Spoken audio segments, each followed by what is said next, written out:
Welcome to Inside Games, the only gaming news channel brave enough to actually make the content we say we will. Yeah, so when we tell you that this episode is going to cover Blizzard's sudden cancellation of Overwatch 2's promised PvE campaign and Zelda's explosive sales, hey, you can bet it'll actually happen. Whoa, what a concept. All right, on to the news, because we're making a lot of jokes here, which unfortunately, it opens with another trademark Blizzard Entertainment wet fart. God, there's been so many of those. Blizzard, you got to check your underwear. You can't keep firing those out like that. But yeah, speaking of underwear, Blizzard reached way down into their big bag of broken dreams to find a new way to disappoint everybody by announcing that the PvE campaign in Overwatch 2 is not happening, at least in the way it was originally described. Darn it. On a recent Twitch stream about the game's roadmap for 2023, executive producer Jared Noose said that the development on the PvE portion, quote, hasn't made the progress that we have hoped. He went on to say that, unfortunately, the effort required to pull all of that together into a Blizzard quality experience is huge, and there really is no end in sight or defined kind of end date where we can put that out into the world. Noose added that, quote, what that means is that we won't be delivering that dedicated hero mode with talent trees, that long-term talent power progression. Those things are just not in our plans anymore. It sucks, man. Anyway, I know. We're trying to keep the opinions under a little bubble until we get the news out there, but yeah, it sucks. The PvE hero mode was something that players had been looking forward to for a long time, and essentially was the biggest feature that justified Overwatch even getting a full sequel in many people's eyes. When Overwatch 2 was announced in 2019, Blizzard promised a PvE hero component that would let players gather squads and play through a narrative-driven multiplayer experience. Sounds awesome. And each hero would be reworked for PvE with progression systems that would allow players to unlock new talents. That also sounds awesome. Yeah, but one game that has made the progress it is hoped is Honkai Star Rail, and Inside Games is sponsored by it. Inside Games is brought to you by Honkai Star Rail, a new free-to-play game from the makers of Genshin Impact. Honkai Star Rail features a game world awaiting discovery with elements of myth and legend blended into a space sci-fi story. Players are invited to board the Astral Express and experience worlds of strange and fantastical sights where each journey is filled with excitement and adventure. Honkai Star Rail is free to play, it supports cross-platform play, and of course it's from HoYoverse, the makers of Genshin Impact, brimming with futuristic space stations and giant interstellar motherships. Many fantastical species and enigmatic powers reside within this universe. Its turn-based gameplay is really easy to understand and easy to pick up. It's also mobile friendly, so it allows you to easily play on mobile devices without the need for unnecessary complex actions, letting you easily enjoy HSR wherever you may be. So if you want to try Honkai Star Rail out for free, it's out right now. And of course, there's a new character named Jing Yuan. He's out right now too. Please check the pinned comment and link in our description to download the game. Try him out yourself. Be sure to use the promo code HSRVER10 JYTGHC. Now I know you didn't memorize it, so we put it on the screen, we put it in our description, we put it in the pinned comment. Use that code for 50 stellar jades. Try out Honkai Star Rail right now. Hey, thanks for the support, Honkai Star Rail. Last we left the story, Noose acknowledged that players would be disappointed by the news and that it was a tough decision, saying, to be perfectly honest, it's been really difficult for many of us and a lot of folks on the team that pour their heart and soul into that stuff. The devs did, however, say that narrative story missions and more PvE content are still coming. The game's director, Aaron Keller, said in an interview with GameSpot that, quote, we have a lot coming out this year, and even if you look at Season 6, it's the biggest season we've ever launched in the history of Overwatch. He went on, we are running a PvE event that season. We have a whole new type of PvE content that we're releasing with our single-player hero mastery mission. So I hope that players can see that we are still committed to PvE, and we are doing more with the story than we've ever done before. We're just doing it in a different way than what we originally talked about. Well, okay. I feel so much better now. Okay, great. Oh, man. As you might imagine, people on the internet ain't really buying it. Obviously, we're not even. Knives are out in the YouTube comments section with NC Badrock describing this as a true Overwatch 2 moment because they were, quote, feeling my excitement evaporate in real time. ASPX summarizes the audience's reaction pretty well, writing, the fact y'all managed to disappoint everybody so perfectly is actually wild. They really did land it right in the bullseye, didn't they? Yeah, they really did. So yeah, I was kind of bottling up, not really, but boy, this is disappointing. Holy moly. It really, there is no other way to spin it, Lawrence. Like with Redfall, like we played Redfall, whatever's fine, you know, like not the greatest game in the world. This just sucks. It just sucks. At least Redfall was like kind of like what they said. Like it ran like ass, and maybe it didn't have like the arcane mark of brilliance on it, but it like the gameplay matched. They straight up said Overwatch 2 would be this premium product, and now it's not. And I don't know. I have to admit, like, I don't have a lot of faith in Blizzard. It's actually kind of weird to me that they're shipping Diablo 4 in the state that they seem to be, but I'll get to that in a minute because it doesn't seem like a game that Blizzard could make anymore. But yeah, as soon as they announced they were going to ship Overwatch 2 without PvE, it was dead. Like, there was no reason to make it at that point because they've already grabbed all the players they're going to get by going free to play. Having the premium story content there was supposed to be something that sweetens the pot. But now they've already got all the players they're going to get. Probably. That's probably how they think about it. So why spend all the time and money making like premium single player content? I get it, but it sucks. And it's frustrating that they couldn't level with us about that from the very beginning. But I also kind of understand why that might happen. But I don't want to rant too much, Bruce. How do you feel about all this? I mean, I agree with you entirely. And also, I think what happened was, and this kind of seems to me like a case of maybe the executives versus the developers. Now, I don't want to always side with the developers. I know developers do things wrong. People are always like, you guys side with the developers all the time. Regardless, I do think the developers were shooting really high when they were talking about Overwatch 2, and they're like, oh, we'll do PvE, we'll do PvP, we'll make it free to play, and then we can the free to play will support the PvE. That not really working because I'm sure the executives are like, well, it may not be making enough money for us to then do the PvE stuff. And I'm sure it's making a pretty good amount of money to be free to play. And they're probably like, we're not hiring anymore because nobody's hiring right now. They're laying, I think they may be laying people off. Blizzard might be laying. So just not a good time to say you're going to do more content in this recessionary year, unfortunately. And Overwatch 2 just seems to be sort of the poster child of that right now. Yeah, you bring up a good point, Bruce. These promises were made almost 4 years ago when all the environment was very different. And also the executive leadership of Blizzard and the leadership of the Overwatch team were both very different. So not that you have to pity devs who are telling you that they're not going to do what they said they would a long time ago, but it's not the same devs. And it must suck from their perspective to walk into these promises that were made 4 years ago and be expected to fulfill them, which means that the people who made the promises may not have even expected them to be fulfilled because they probably figured they were going to be gone by the time the game launched. So it's something to think about. Also, I don't know, man. Overwatch 2 was announced way too early, just in the first place. There was no reason to announce it in 2019 because they had a PvE demo of it, but it was like a little bit worse than the PvE content that was already in Overwatch. So even at the time I played it and I was like, this shouldn't have been announced yet. So it makes me feel like even the announcement was another weird Hail Mary to try to get Overwatch back in people's minds. And that's what Overwatch feels like. It's a series of Hail Mary moves that's like, this one's going to save it. Like wild partnerships and like weird stakes with the Overwatch League, like that all imploded. And also, I mean, speaking of like talent transitioning over, they probably had a pretty big drain from the team in the last 4 years with all the controversies around Blizzard and stuff like that. Certainly the executive, like I said, the executive talent has rotated over. So it's a different team making a different game in a different environment. It just sucks, man. I am really curious to see what's going to happen after Diablo 4 ships, because it's pretty good and it's single player and it doesn't seem like it's packed with monetization. It doesn't seem like a game that Blizzard Entertainment would make anymore. So I wonder if all of Vicarious got put onto Diablo 4, and then once that game ships and people can get it on their resumes, people get the F out. So I don't know. Diablo 4 may be the last good game Blizzard Entertainment releases. We'll see. What do you think, Bruce? I was going to say, it's just really interesting to see the two teams, the Overwatch team and the Diablo team, because I had no faith in Diablo 4. I really didn't. I didn't think that the game would launch, or even the beta would be good, and the beta was unbelievable. So I am so impressed, and I honestly wish that the Overwatch team could be given a little bit of a break and be like, hey, we're going to do the PvE stuff, but give us a few years. We'll get to it.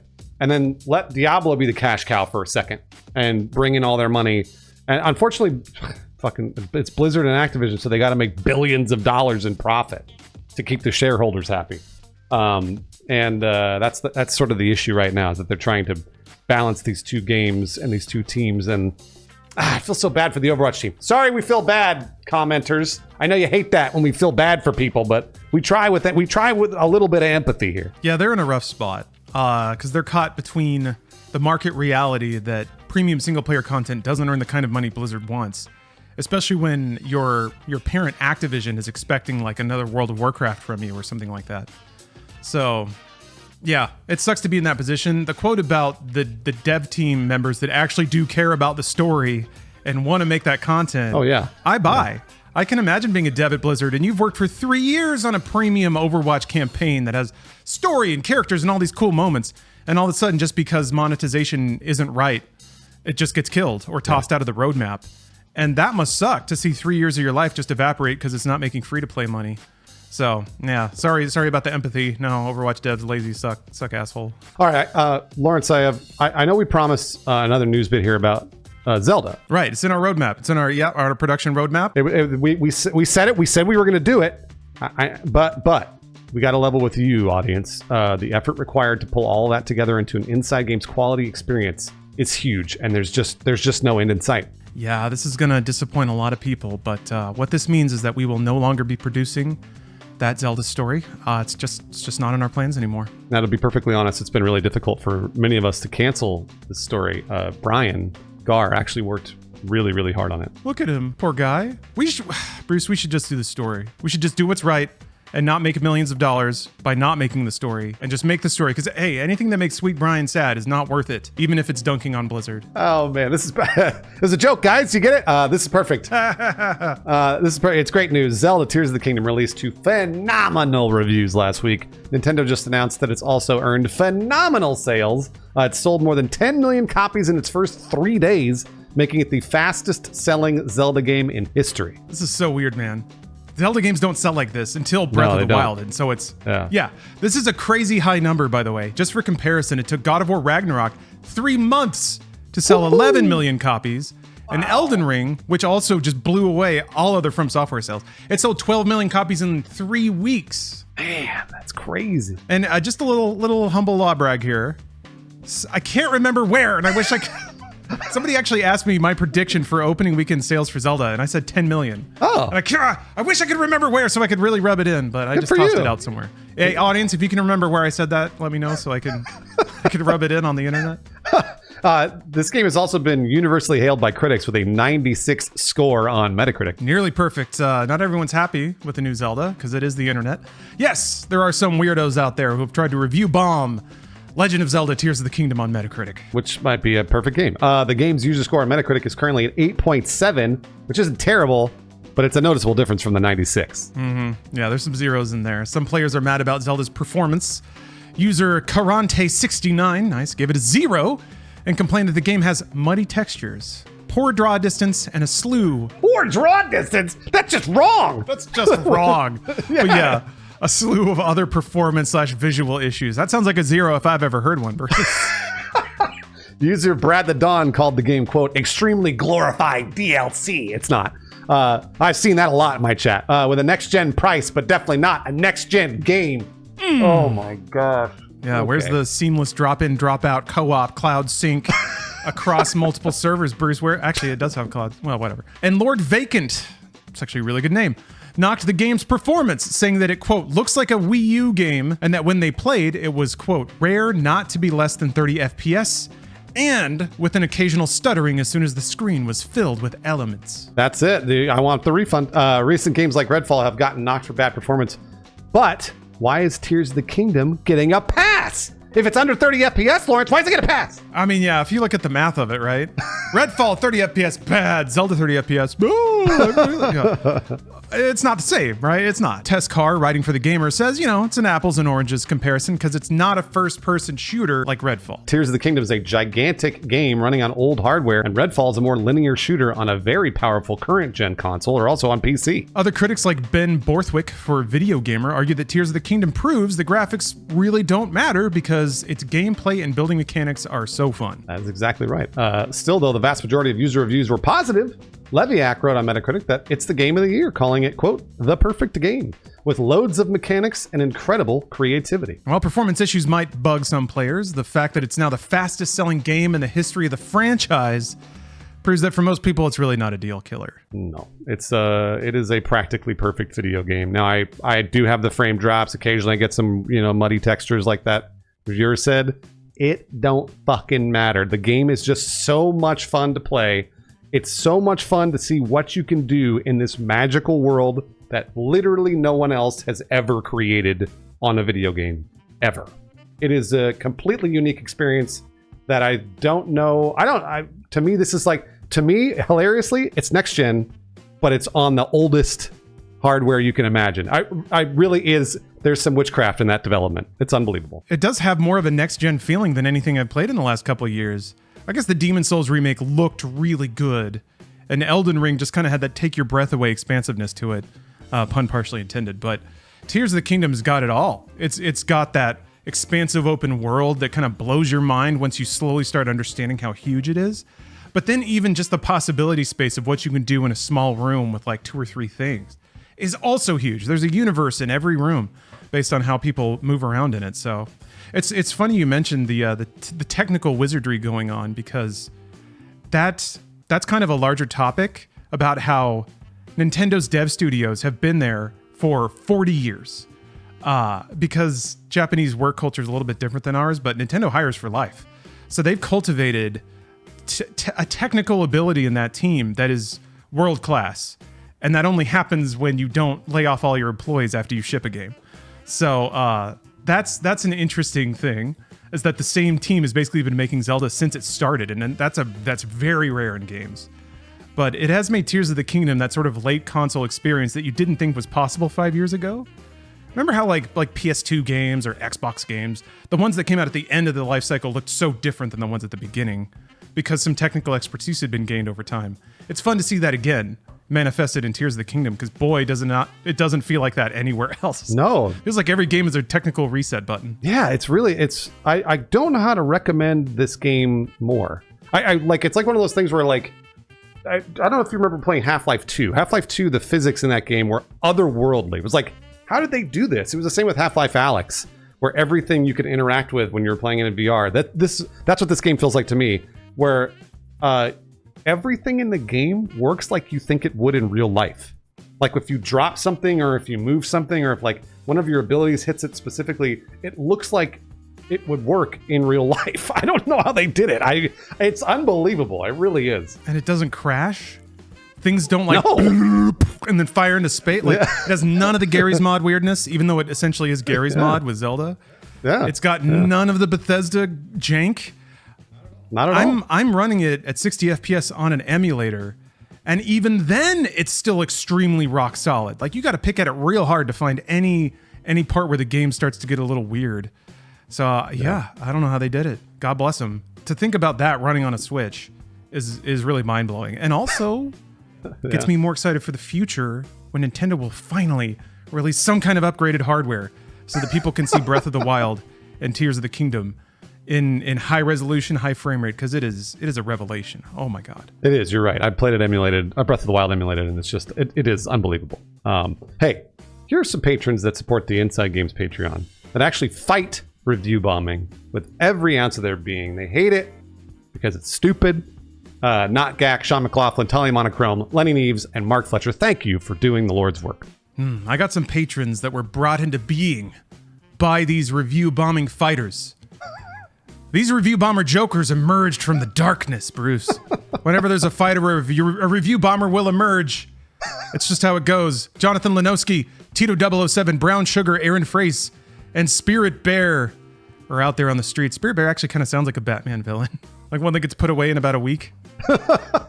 Certain patron tiers get access to ad-free episodes and bonus podcasts. That's why we talk about it. We also have a weekly patron-exclusive gamer comic satirizing current goings-on in the community. This week's comic is The Legend of Gary's Gelda. Pretty fitting, because much like Gary's Mod, I did accidentally invent a rolling Geneva Convention violator that may have killed a horse or two. So, yeah. It was bad, Bruce. It was bad. There was a lot of fire. It happens. The horse got hit with fire, and then it ran, and then the whole thing started rotating around and setting everything on fire. Yeah, be careful with that. Be careful with the flamethrowers. No, horse, I'm so sorry. I'm so sorry. Stop. You've got to stop, though. Please survive. Oh, no.